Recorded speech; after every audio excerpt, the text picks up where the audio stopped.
Si vous travaillez sur des tableaux de très grande taille, sachez que vous pouvez utiliser une fonctionnalité grouper pour regrouper des valeurs par exemple par thème, par ligne ou par colonne, et ainsi vous pourrez masquer les données sur lesquelles vous ne travaillez pas momentanément. Cependant, vous ne supprimez pas vos données, vous vous contentez de les masquer pour simplifier votre travail. Vous pouvez ainsi grouper vos données par ligne ou par colonne.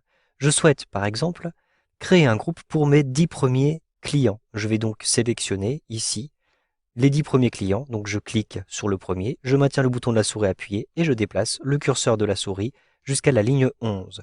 Je ne sélectionne pas les colonnes entières, je peux tout simplement sélectionner des cellules. Ensuite, je vais me rendre tout en haut dans l'onglet Données et je vais choisir ici l'outil Grouper. Un simple clic ici sur la petite flèche puis Grouper et j'ai une petite fenêtre qui s'ouvre. Je peux choisir de grouper par ligne ou par colonne. Je choisis de grouper par ligne puisque je souhaite grouper les références pour les 10 premières commandes. Ensuite, je clique ici sur OK et j'ai, vous le voyez sur la gauche, une zone grise qui est apparue avec une barre verticale.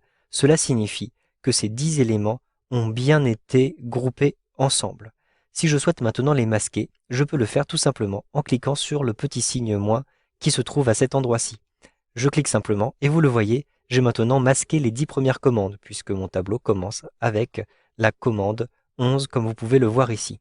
Vous pouvez ainsi masquer des lignes, mais vous pouvez aussi masquer des colonnes. Par exemple, je n'ai pas besoin d'avoir le détail ici des différents prix avec les quantités, prix fournisseurs, marge, etc. Je souhaite conserver uniquement visible le prix de toute taxe comprise. Je vais donc simplement sélectionner ces différents éléments, comme ceci, avec un glisser déplacé.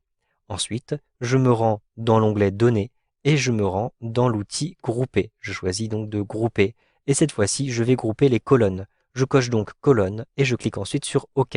Je vais donc avoir, vous le voyez, une colonne qui a bien été groupée. Je clique sur le petit signe moins pour masquer ces différents éléments.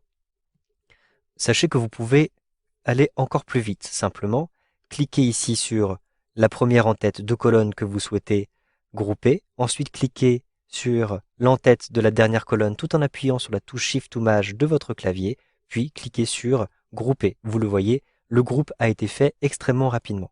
Sachez aussi que vous pouvez effectuer des sous-groupes à l'intérieur d'un groupe. Par exemple, je vais sélectionner ici ces 3 colonnes et puis je choisis Grouper pour avoir un sous-groupe à l'intérieur. Donc vous le voyez, il s'agit du groupe 3 que je peux ainsi masquer ou montrer en cliquant ici sur les différents groupes qui sont visibles.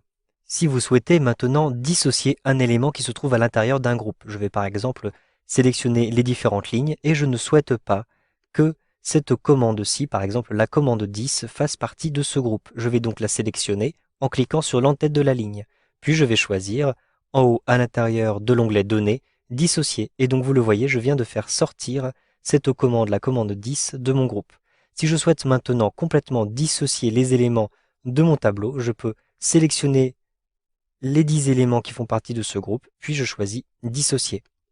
Si je souhaite ne plus avoir aucun groupe à l'intérieur de mon tableau, il me suffit donc de le sélectionner intégralement en cliquant à cet endroit-ci. Puis je sélectionne toujours dans l'onglet Données, Dissocier. Je vais choisir de dissocier cette fois-ci les colonnes. Je clique sur OK et donc je n'ai plus aucun groupe au niveau de mes colonnes. Vous le voyez, je n'ai plus aucun groupe à l'intérieur de ce tableau. Vous savez donc comment grouper des éléments à l'intérieur d'un plan avec Excel 2013.